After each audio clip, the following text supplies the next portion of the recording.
Hello mga ka-Zoe! For the tambay naman ang person ngayon. And as you can see, very picturesque ang ating view. Kung may dala nga sana akong painting materials, na-paint ko na yan agad-agad. Char. Mula nga dito sa aking pwesto, kitang-kita talaga ang ganda ni Mount Mayon at may padagat pa.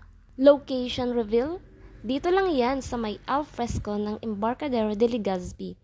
Favorite tambayan talaga yan ng mga Bicolanos, lalo tuwing weekend. One-stop tambayan nga talaga yan dahil bukod sa refreshing ang place, may mga food stalls din na nakahilera sa paligid at may pure gold na malapit in case na gustong mag-grocery. One of the best spot na mai-recommend ko dito sa Legazpi ang Embarcadero, lalo na dito sa may alfresco.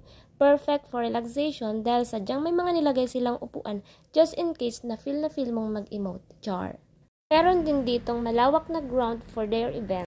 Katatapos nga lang ng Chinese New Year, kaya naman kita pa dito ang bakas ng nagdaang activity for the occasion.